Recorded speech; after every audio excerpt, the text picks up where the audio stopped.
better. That should be, because otherwise they were trying to hear it all from my laptop's microphone, and that's probably a lot tougher. Yes. My laptop audio is pitiful. I'm looking to get an external speaker just so Oh, it's because she didn't turn on the microphone. I turned on the microphone after she had it all set up, so it didn't register it as even there. I don't think that was the problem, because it should still pick up, because like it's registering audio from the capturing device, not the mic specifically. Yeah. So if it's not set to capture from that little box that also captures the video, then it will just record from the laptop's So there's mic. something I should have checked, a box I should have checked on there? Not even, you just have to go in and like literally edit where the audio capture is coming from. Oh, okay. And you just select from Realtek microphone, built-in whatever, to that. Okay. Alright. So are we good? Yep. Audio's good? Sounds like it. Sweet. Yeah, so Psalms 133 says, "Behold how good and how pleasant it is for brethren to dwell together in unity.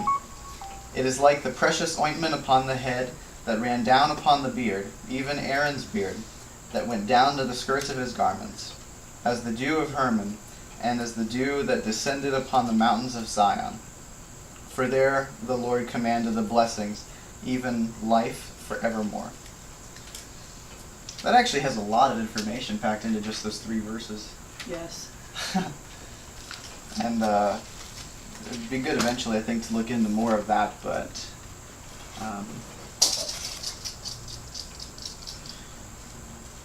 just based on, just going off of that, some questions to refresh our mind. I asked, what is unity? Brotherly love, I guess. Working together. Working together? We know that Pentecost didn't happen until the disciples got together and unified And come prayer, together. which meant putting aside their differences. I mean, there obviously were going to be lots of differences in people. You know, you had the disciples, you had the sons of thunder in there who were known for their quick tempers, and Yeah, a lot of them wanted to get wasn't one of on them the Simon right the Zealot? hand and the left hand. So you had these people with very different temperaments who had to come together under one common belief system and agree that they could disagree without being disagreeable. Yeah, and I mean, even to some extent, finding who they could work with, because, you know, we also see the example of where Paul and, who else was it? Timothy. Timothy, and a few of them found out they couldn't work well together, so they split up and took different partners and went their own ways because they figured they wouldn't work well with those groups. Yes, I mean, there's a certain tactfulness about it, I think. I think that's an important feature too, because, you know, have you ever met somebody who has no sense of tact at all? Who just, no filters, they just say whatever goes through their mind? And that can be pretty hurtful. Oh yeah, sometimes good, if you're the right kind of person to be receptive to that kind of criticism. But not, I would say most people probably aren't. Aren't open for that kind of thing. So another question I had asked was, you know, why do we unite?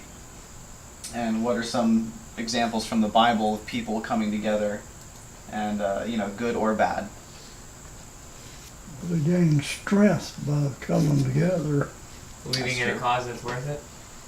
Believing in a cause that's worth it. In looking back at that psalm that you started with, you know, he says that for brethren to dwell together in unity is like precious ointment upon the head that ran down upon the beard, even Aaron's beard that went down to the skirts of his garments. Now that was a reference, I think, to his anointing for priestly ministry. You know, they anointed them with oil.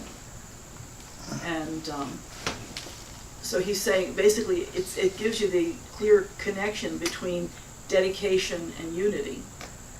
You know, That's a strange example to me. What is?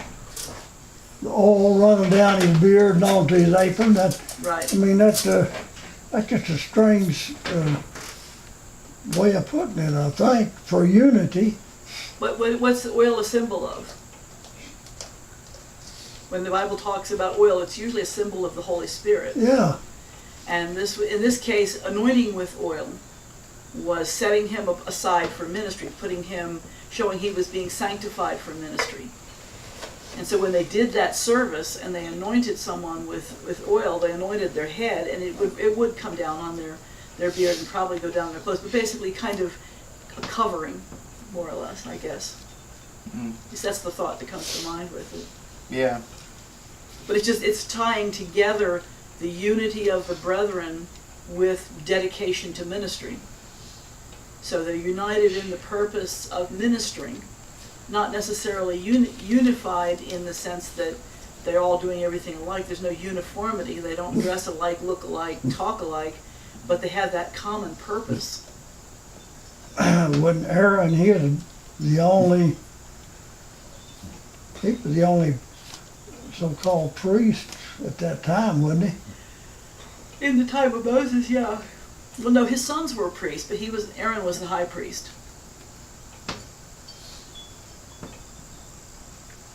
And then it goes on to say, as the dew of Hermon, as the dew that descended upon the mountains of Zion. What happens when dew falls?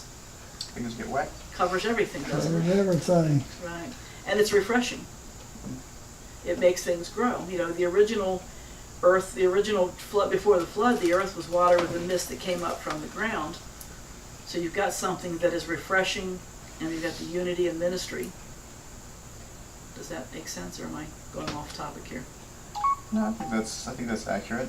Susan says, and healing that would come from that oil being applied to the entire body. Mm. Yeah, we forget oil was used as a medicine. It still is in many places. Oh yeah. Yeah, lots of benefits to it. But I think it's also just relating it to those, to those nice things, to those wonderful kind of things. I don't know exactly how wonderful it would feel to have oil running down your face and all that, but it likens it to at least really good things. And I think there's a really good application to be made with the idea of the Spirit, the anointing of the Spirit kind of thing. Well, it just feels good not to be at odds with your friends. I mean, have you ever been in a discussion with somebody that you just couldn't come to any agreement with? Or somebody who's just disagreeable in general? Yeah. Yeah. Really? That happens to you? Yeah. This Yeah. week, in fact. Anybody in management knows what that is like. Yep. And so you've got, it's an uncomfortable place because we don't like to be, at odds with anybody. We like to get along with each other. Mm-hmm. Some people just like to have discord and dissension, though. There's some people who don't want to get along, and no matter what you do, they're not going to. Mm-hmm. And you have to learn to discern who those are, and sometimes cut those people out of your time for a while, because there's just nothing productive about being close to them. Yeah. And another thing I wanted to point out was also the difference between a good unity and a negative unity. Because the Bible talks about in the time of the Tower of Babel that the people were all one. But that was a unification of rebellion. Right. So that was people united against Christ. And I think the same parallel can be drawn at his crucifixion. At least a unanimous amount of people were against him. Huh? Or Noah. Or Noah, but you also had, on the other end of that spectrum, you had a different unity as well. You had Noah's family. What's another word for that negative unity? For people that get together for a bad purpose? Congress? You're close. The government. But, Conspiracy. conspiracy. That's what a conspiracy is a group of people who agree together on a secret purpose to do Get something. rid of somebody. Right. Well, not necessarily just to disagree, but to work, there are conspiracies. There was a conspiracy in the time of Lincoln to kill him. People that got together and planned how they would kill him. There was a conspiracy in the time of Christ among the priests and ultimately with Judas for how they might take him and kill him. That's a negative type of unity. We don't want that kind of unity. No, but I mean the kind of unity that obviously does stand out as a positive one would be the one that the disciples had in Acts 2. The time they were all together, like we discussed last week, the idea was that they were not completely united in everything, but they were united in purpose. or It mission. says they were all with one accord. Yeah.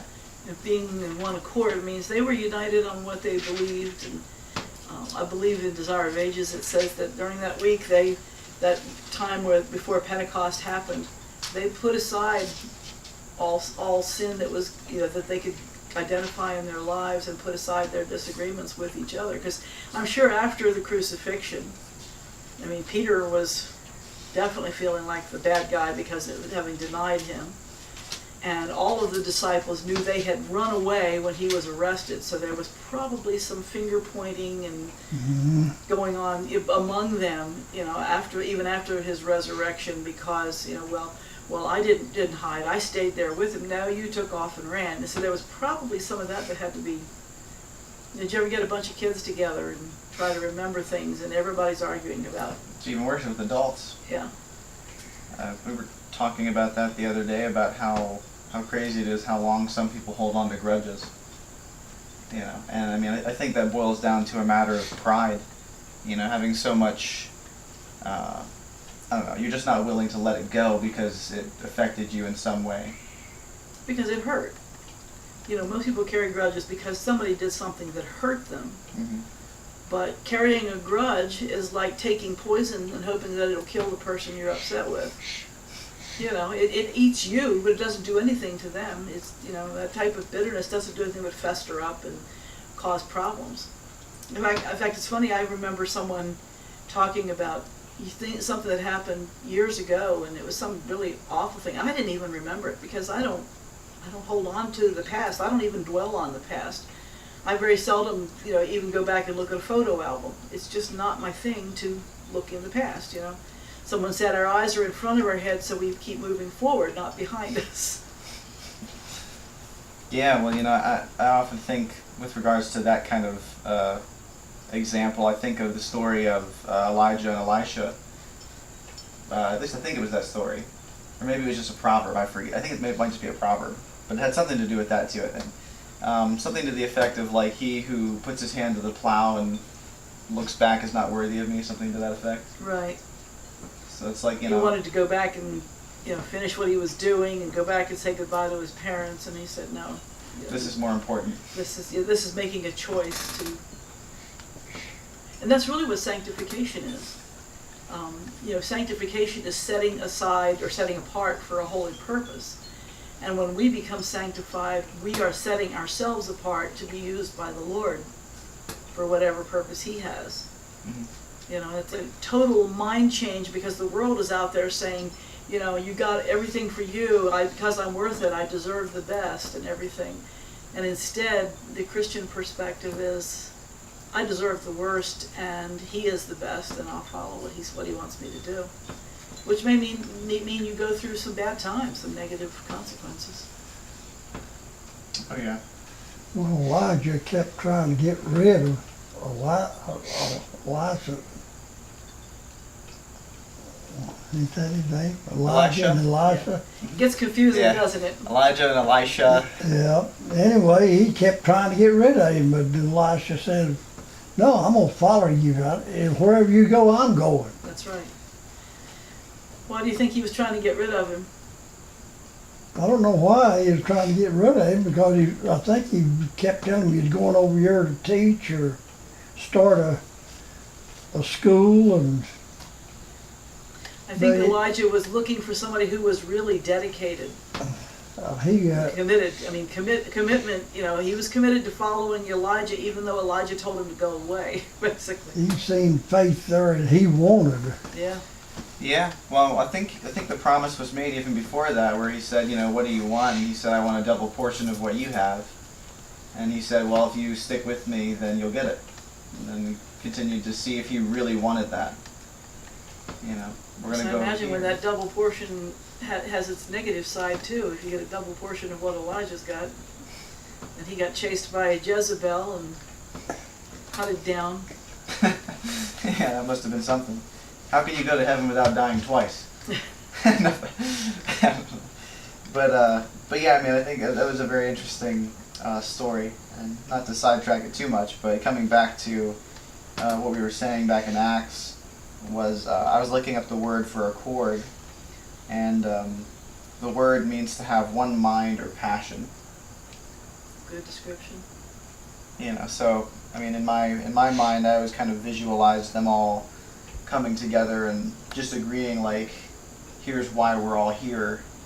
You know, can we lay aside all those things that, you know, that keep us from accomplishing this mission together and actually all focus on this one mission? I think that's a good point. And the next point I wanted to bring out was what was the result of all that? Well, it says that they held all things in common, and if somebody needed something, they put their heads together and took from whatever they had together. And if somebody had lost their home, they would help them furnish it and find a place to live. Build a new one, do something. Yeah. And that's a unity that you don't see in the world very often. You don't see it today at all. No. And yet you got the devil has tried to convince the world that that is such a good idea, so we've created socialism or communism, which says you hold everything in common and everything belongs to everybody, and it's totally demoralizing because it's forced. Yeah. See, the early Christian church did this voluntarily. This was a free will thing. Somebody needed something, they pitched in and helped with it. And that should be the spirit that we have. It shouldn't have to be forced. You shouldn't have to be reminded about it. You know, it's... Well, I mean, it ain't much of a gift on your part if you're going to give them something and then begrudge them of it, you know. Or remind them of it, or use it to, you know, barter some kind of debt. You know, which is what a lot of us feel inclined to do, is like, you know, in that situation, you know, the Spirit of God was such in their lives that they felt inclined to give to each other liberally, you know, whatever they needed. Whereas that's the spirit that you saw in the building of the tabernacle too. Mhm. That when he called for an offering, a free will offering, he had to ultimately say, enough, That's don't enough. bring any more. We got good. more than enough. You know, wouldn't that be a wonderful place in the church today if the church members were bringing so much that the leadership had to say, hold back? Doesn't happen in too many churches that I've been in. I don't think it really you can happens. find one of them. Well, I think, you know, I mean, that kind of begs the question, then what's missing? I think that to some extent that's what we've tried to recreate here with the home church. You know, it's a small scale naturally, but trying to see, you know, if somebody has a need of something, you know, we try to figure out how we can make that happen. And you know, I've been really blessed by the things we've been able to do just as a small group. Mm-hmm. You know, as I find it really encouraging. Oh yeah, and I do too. I think it cuts down on a lot of the things that traditional churches tended to go towards, and that is what, in my own opinion anyways, is kind of a waste of time. Just going through all of the formalities and the little things, but it also usually misses out on the opportunity for like personal connections with everybody. I know we were talking to somebody this week, and they were telling me about their struggles in setting up a 501c3 corporation. You know, they were setting up some type of ministry, and they were doing this, going through this paperwork and everything, and it was such a crazy amount of paperwork just to have this happen. And I said, you know, what's interesting that when we got to the place where the churches decided they needed this because people needed the tax break. And therefore, if they weren't 501c3 companies, then people couldn't deduct it on their taxes and people wouldn't give. That's totally opposite of the free will spirit that the Bible talks about. Your free will, you're not expected to get anything back. You know, you're not going through the offering plate making change. Some people do that in some cases. I've seen that, which is no big deal. You don't always have the right amount that you want to give handy, but you know, the concept of a free will offering is that you are giving. Mm-hmm. You're not holding back. That's what, remember Ananias and Sapphira in the book of Acts. You know, they said they were going to sell a parcel of land and give it to the church, and when the time came, they kept part of it. But they lied and said that they brought it all. That was the bad part, the Yeah. lie. They lied about it. What happened to them? It struck him dead for lying to the Holy Spirit. It's one of those things you only have to hear about one time. Yeah. Lets you know how serious that is. Oh yeah. And so what question I had leading into that with all the people having all things in common and basically communally sharing and all that was what was the passion that ended up uniting all of them? What ended up bringing them to this place where they all wanted to share what they had with each other?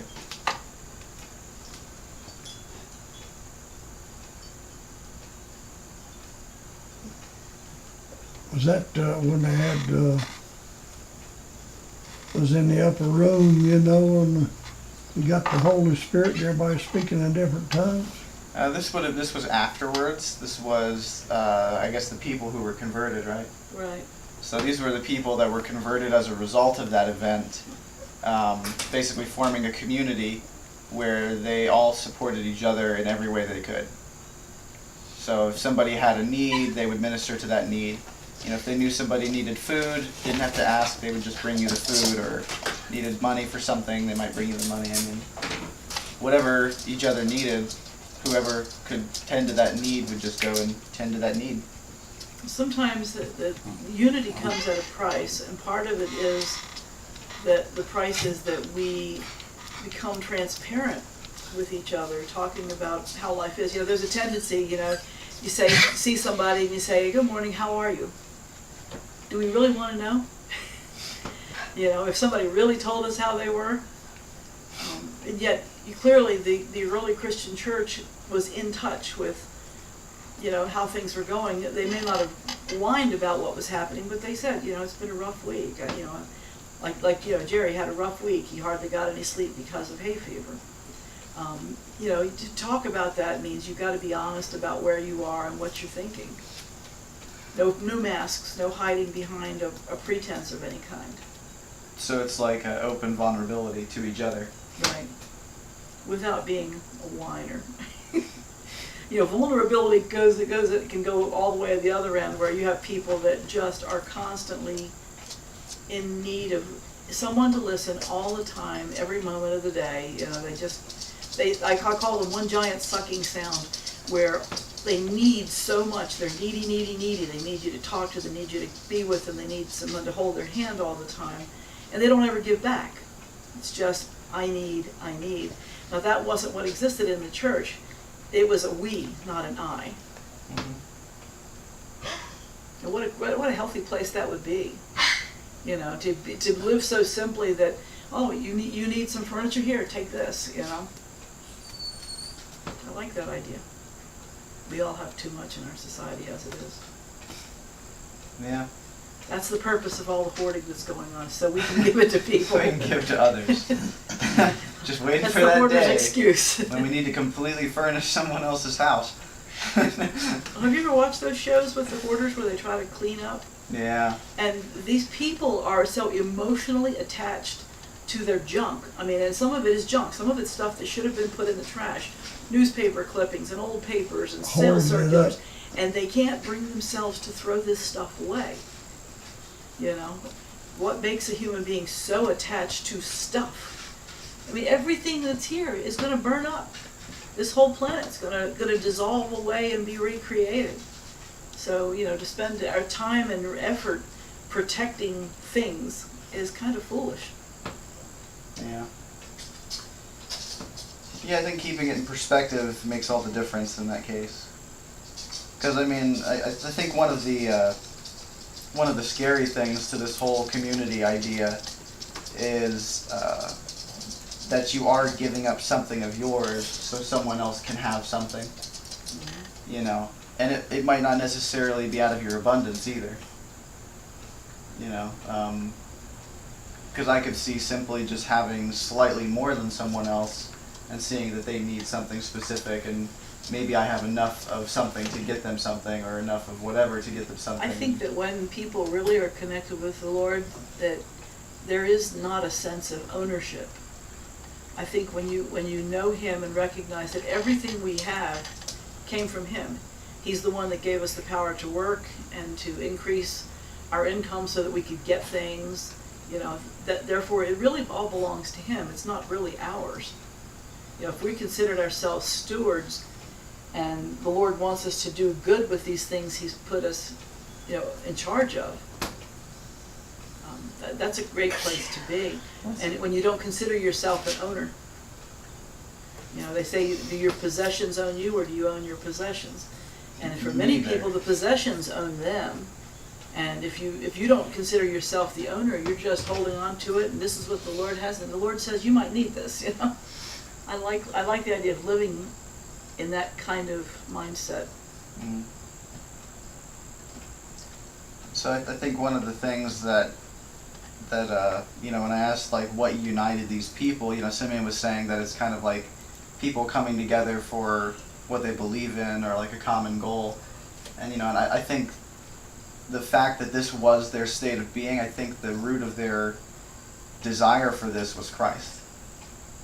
You know, and that simply the message of the Messiah and of everything that Jesus was had affected them so deeply that they came to the place where they realized that, you know, this life is nothing and their possessions are nothing, so you may as well do all you can to actually support each other instead of, you know, holding on to it for old age or for when you die and pass it to your kids or something, you know.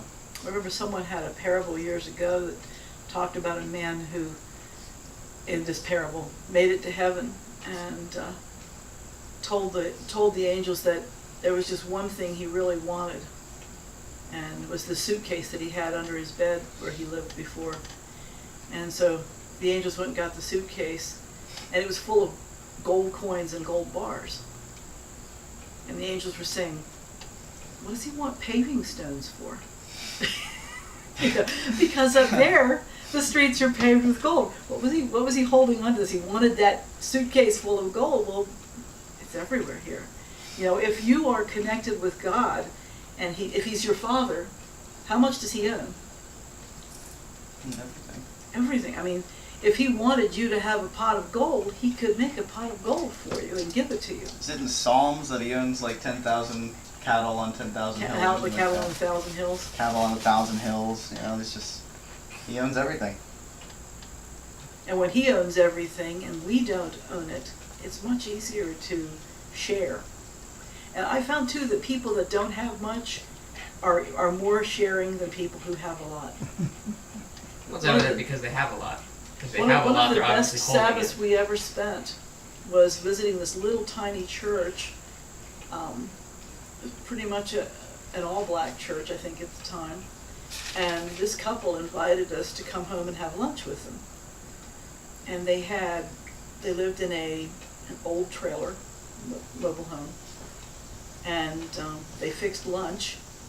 And I think lunch was boxed macaroni and cheese, and I forget, it was canned corn and fruit cocktail from can. I mean, this was you could tell their surroundings, their possessions were very limited. They weren't rich. We had the best afternoon with them.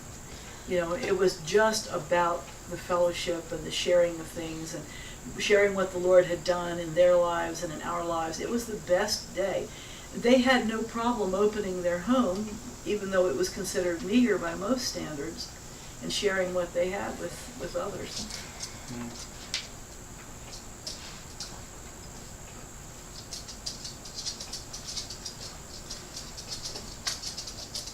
And so, next thought that I had was leading into how we can achieve that kind of unity, and how we can keep that unity alive in us. I think part of the key is found in that chapter of Acts that you were talking about before, in Acts 2. Says that that was the day that 3,000 were baptized. It says, and they continued steadfastly in the apostles' doctrine and fellowship and in breaking of bread and in prayers. Those are the four things that contributed to the church being the church. You know, they held on to the truth. They continued having fellowship with each other. They didn't separate themselves. They shared meals together and they prayed together. It says the next verse says in verse 43, and fear came upon every soul, and many wonders and signs were done by the apostles. And all that believed were together and had all things common. I mean, that sounds like a miraculous place to reach. Oh, the next one says, and sold their possessions and goods, and parted them to all men as every man had need. Now, is that just within the context of the believers, or is that... Yeah, that's the believers who did that. I mean, like, within the believer group, or... I mean, the statement sounds like it's general, but the context sounds like it's specific to their group. Good question. Do we want to only do good things for those in our church group, or do we want to do good for those in the world around us? Well, I mean, think if you give a bunch of money to a drug addict, I mean, what are they going to do with that money? You're just enabling them to buy more drugs. So I mean, you have to give to people who actually need it. A drug dealer may need money, but he's going to need it to buy drugs. Like, he's going to need it to further self-destruct. So it depends on what their needs actually are. If you actually know that person. So there's some discretion, some You probably wouldn't discernment. just want to give your stuff away to just anybody off the street, because they're going to be like, hey, thanks, I can go get drunk now. Good point. But it says to those who had need. So you had to have the discernment to know what someone's needs were, I guess. Yeah, well, I mean, everybody... Or they needs to genuinely eat. actually need food. Like, or if they have a family and they're like, you know, I'm going to have a hard time this winter with, like, firewood. Well, go get them firewood or buy them firewood or give them money Right. to do whatever. The crops didn't grow well. Yeah, I mean, they're just Who generally has extra talking about, firewood like, to give them? it's just discerning what people actually need. And it's keeping your heart open to what the needs around you are. You know, we can get so busy in the day-to-day stuff of just, you know, making a living and keeping up with our lives that we don't think about what other people might need or want, or we don't see the needs around us because we're so busy and preoccupied. Yeah. I'll just... I think one of the scriptures I wanted to read and we could discuss for a bit is Ephesians chapter 4, verses 1 through 7. We have time, yeah. Yeah, just making sure. 1 through 7, Yeah. good chapter. Yeah, I really like Ephesians and Take this Philippians. verse at a time and look at it. Yeah, there's a lot of information.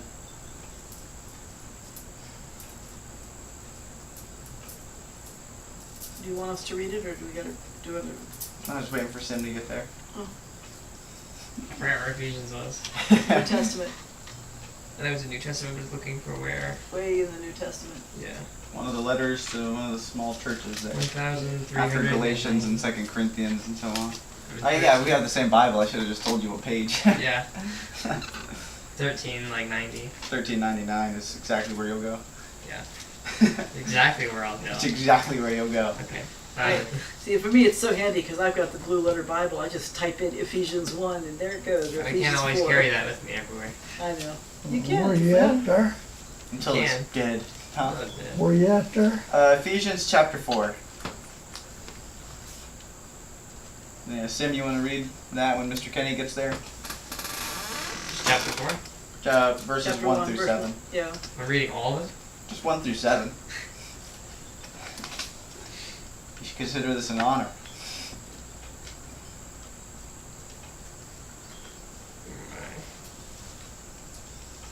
We have a moment for him to get there too? Yeah, sure. Sure.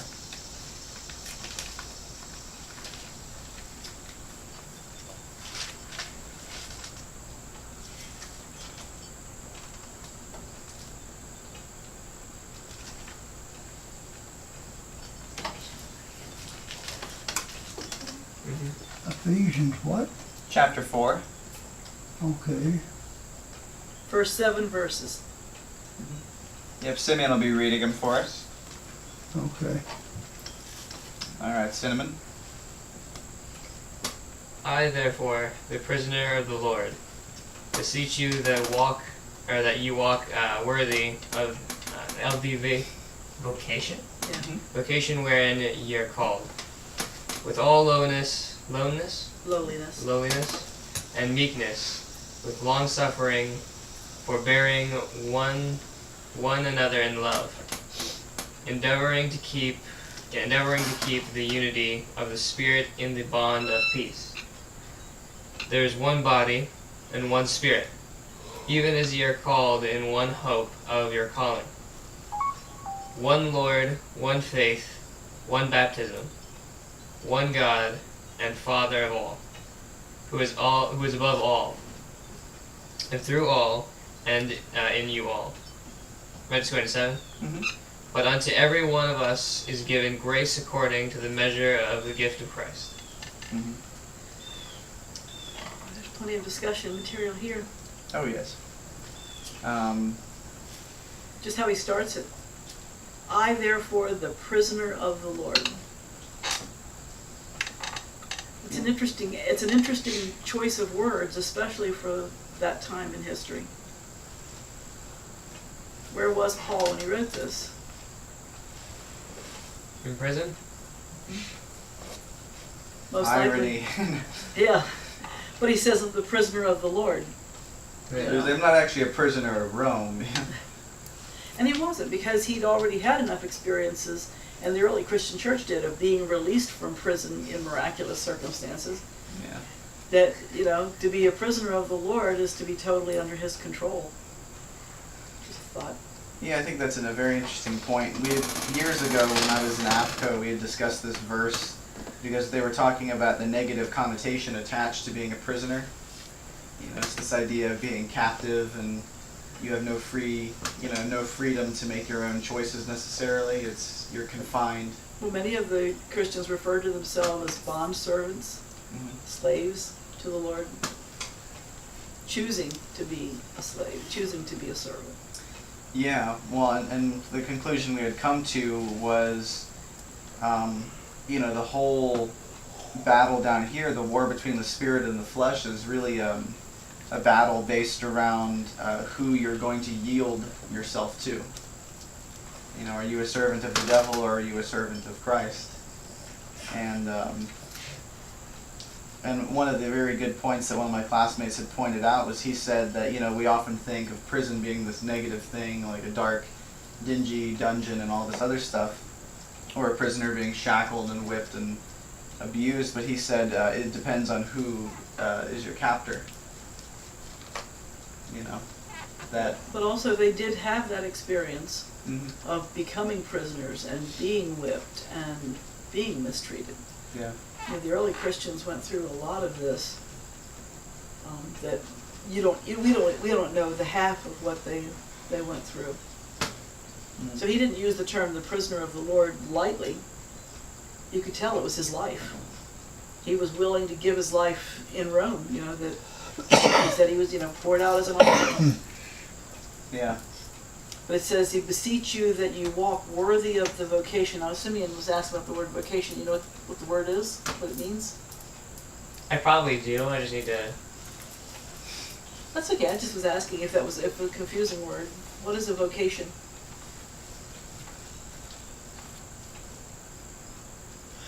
All right, everybody answer at one time. Dead air. Everybody go and sit here. And I've always thought of a vocation as like a job or a career. Yeah. In this case, a vocation is a calling. They believed that God was calling them to minister in some capacity. Therefore, that was their vocation, was to be his servant. So a vocation, kind of like a vocalization, like a calling. Not vocalization. I know, but I'm saying, is it somehow related to that? Susan says your chosen profession. Your chosen profession. Your That's vocation. a good one. Well, that's an interesting point. It's like vacation. Refers to himself as a prisoner and then calls it a chosen profession. Right. So he's a prisoner by choice. So he says, walk worthy of this calling. What does that mean? Be the best prisoner? Look at the example of Joseph. His brothers sold him as a slave. Fate worse than death in that time. Being sold as a slave to the Egyptians was the worst thing that could happen to you. And so they sold him as a slave, and as a slave he ends up ultimately working in Potiphar's household, captain of the executioner. Did his job so well that Potiphar put him in charge of everything he had, didn't even know what he had. He left it all in Joseph's hands. And then Joseph gets falsely accused by his wife, and Potiphar ends up having him put in prison. And in prison, that wasn't a happy place to be. Especially for as long So as he went was from there. being the son of a nobleman to a slave, to the highest ranking servant in Potiphar's household, to a prisoner in a dungeon. You know, and was in that prison for a while. What did he do in the prison?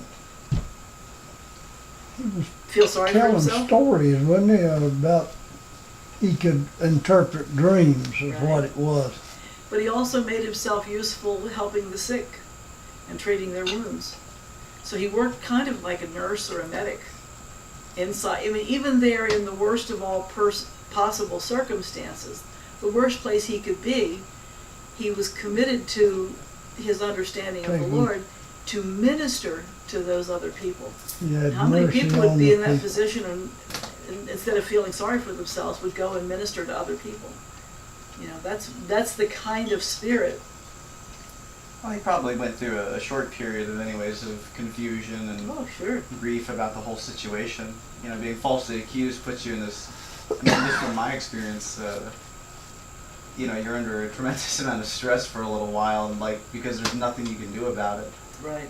So you're just kind of there. But I mean, eventually. And of course, this happened with the early Christians. That happened to them too. They were falsely accused. They were turned in by their neighbors and their own family members for being Christians. When the government began to, you know, root them out, crack down on the Christians. So they were turned in by their very family members. Well, they was doing that to get favoritism from them. Right. But I mean, they didn't get turned in and just, okay, I got a black mark against you. Some of them were put into prison. Some of them were beaten and scourged. Some of them were set out to fight with the gladiators or to be eaten by the lions in the Roman Colosseum. Or to be torches for the night.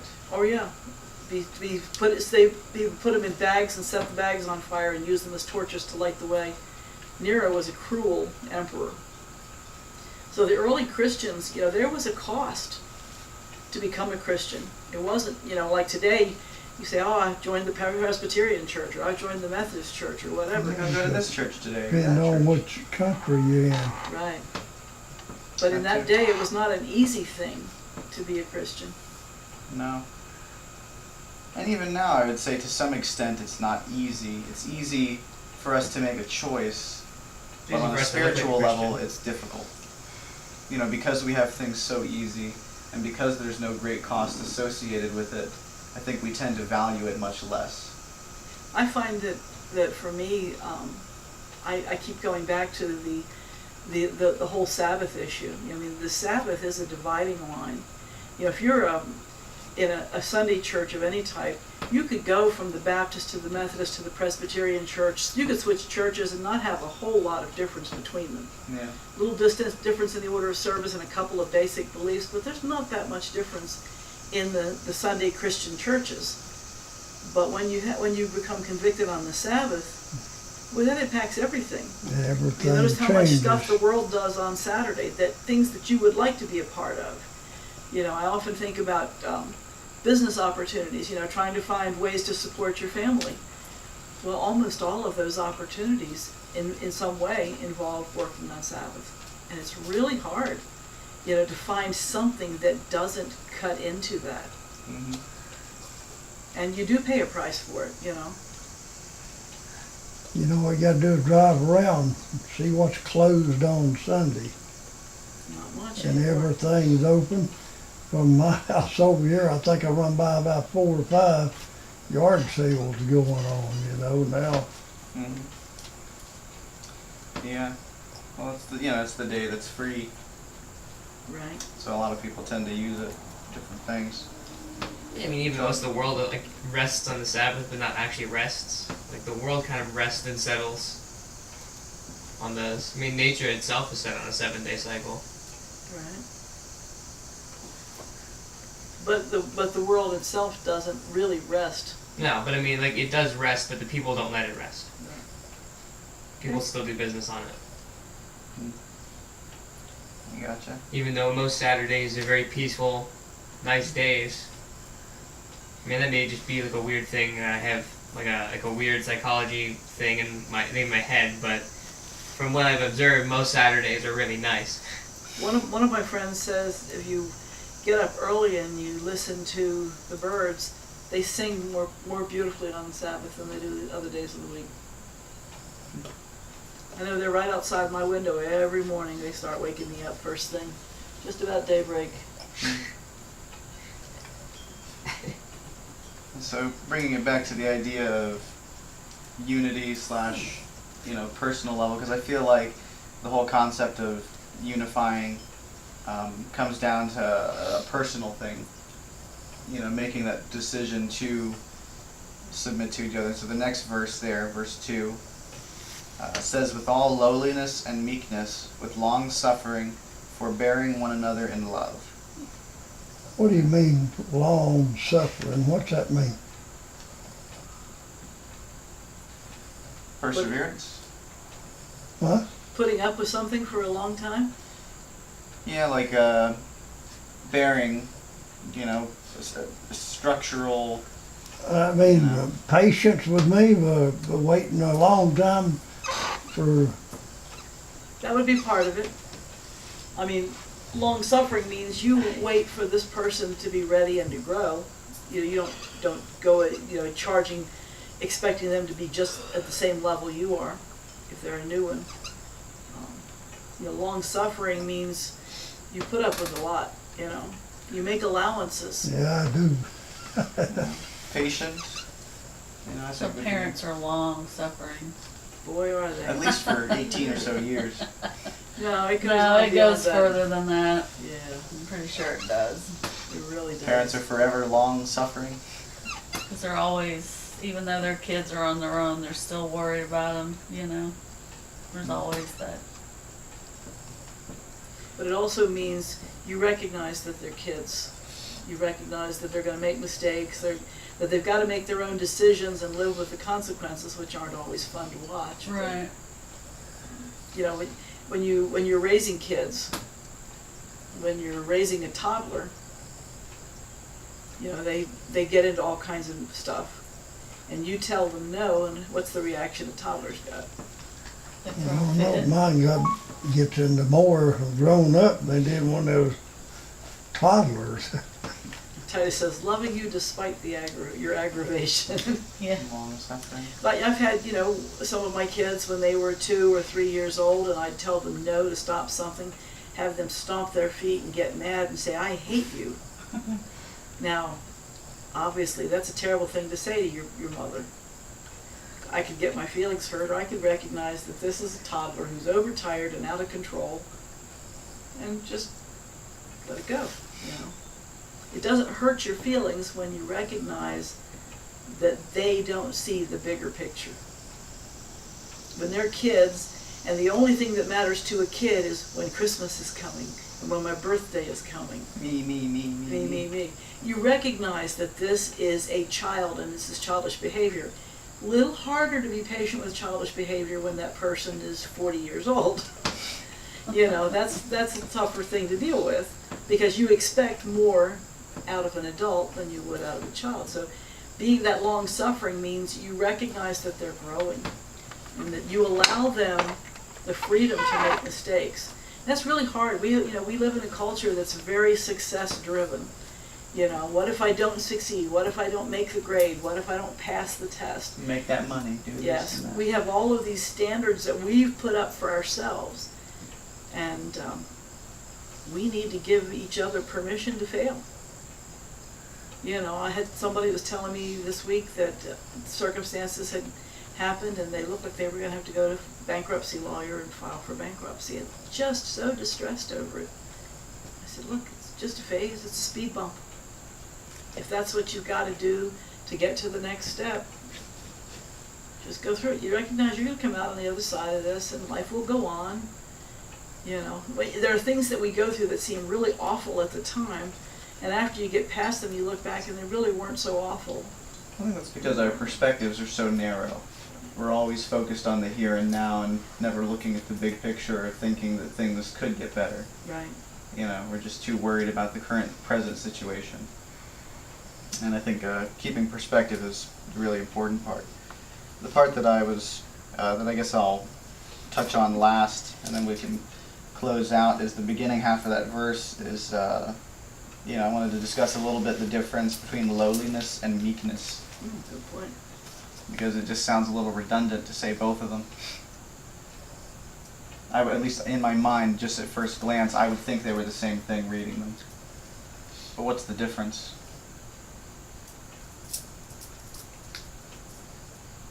Between, what do you call it? Lowliness Is lowliness and like a meekness. like a Lowliness Lowliness and meekness. and meekness, yeah. Well, we did remember hearing that Moses was the meekest man. Meek is to be gentle and to be like forget what it was. It's like, I guess almost like a pushover, or like not like a pushover, but like meek is to be like small, to be like gentle, and to be Maybe.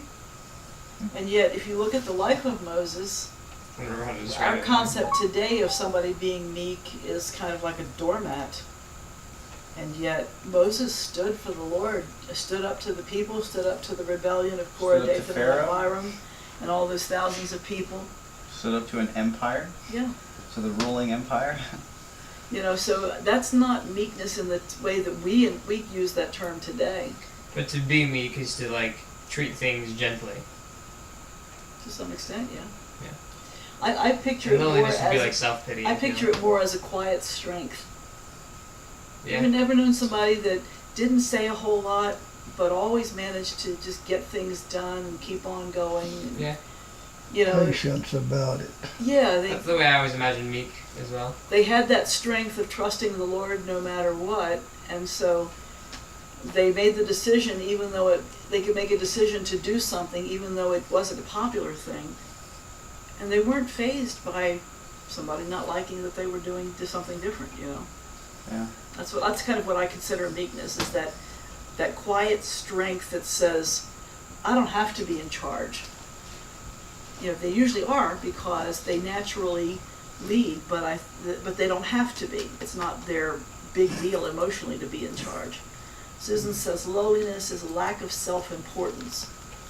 Meekness equals submissive and quietly confident. And that a quietly confident person is a natural leader, because when everybody else is panicked and you've got this one person that's doing something and working, pretty soon everybody stops panicking and gathers around that one What that's are you doing, quietly Moses? doing something. Nothing, just, making a plan. I found here that it's a person who is willing to go along with whatever other people want to do. Like a meek For meekness? class. Yeah, meekness. Oh, well, that definitely wouldn't be a I good don't think that's definition for I don't meek. think that's a good 'Cause Moses definition. was I definitely think against the I think that's grain. what the world has come to look at it as. Mm-hmm. And Well, that's to be it's meek, sad it that sounds the a lot like language has weak. been corrupted so much to where we think of that. We think of a meek person as saying, whatever you want, whatever you We think want. of like a grandma or something, Yeah. Yeah. someone meek and like defenseless, But Moses was anything but defenseless. or weak. I mean, he came down from the mountain, and they were down there singing, dancing, and worshiping that golden calf after he'd been up there on the mountain talking with the Lord one-on-one. And when he went up there, they had told him, "You go up and talk to him for us. Whatever he says, we'll do." And they got And he bored. comes down the And mountain, then and they there they quit are. before he gets down. Yeah. But he was up there 40 days. He was. They I thought he understand. wasn't coming They back. thought he was dead. Yeah. What is that like? Maybe like 10 minutes of God's time? Like 1,000 years is one day? More like a minute. Probably like a few seconds for Either way, God. he must have had a lot to say if it took him 40 days to talk about it.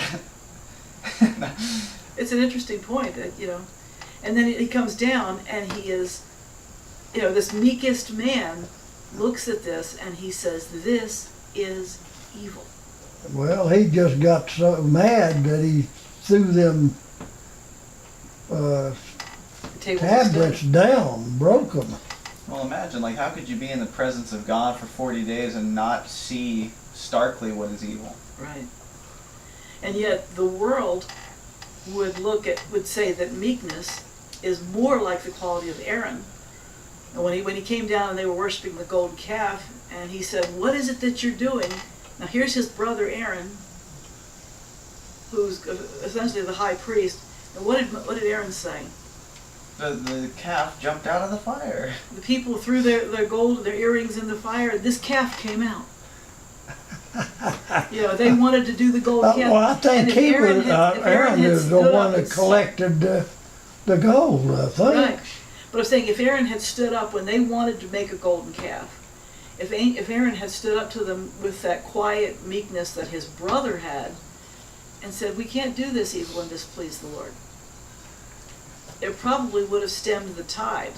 But instead, Aaron, who had the worldly concept of meekness, let them ride all over him, and whatever you say, we'll do that. That was not what Moses would have done, because Moses' first priority was God. Yeah, he would have put up a different The fight. interesting thing is that like one person, because like usually when you have a group of people who are getting like I guess like rowdy, or they're like about to do something like wicked, I guess. If you even have one person stand up and be like, that's not right. Usually they'll all kind of be like, well, you know, yeah, I guess it's not right. Usually one person is all it takes to actually reason through a lot of that. But there's also a risk that they could be so set on what they want to do that they'll just trample you in the Yeah. process. That's why fear stops people from today, speaking up. Right. So, Fear of being ridiculed and looked at like you're crazy. yeah. Yeah, so I think that's an interesting point to raise, though, is that the world has created two different views of lowliness and meekness. And that, like Simeon said, he pictures lowliness sounding like self-pity and like someone who's kind of pathetic, you know. Not like pathetic, just Or like like they're just self- like wallowing in their pity because they're in a low pit. But realistically, lowliness in the Is scriptures like putting yourself means low. you have chosen to take the role of Okay. a servant. You have chosen to serve each other. You have chosen to be the Lord's servant and therefore a servant of his So it's Father. putting yourself low.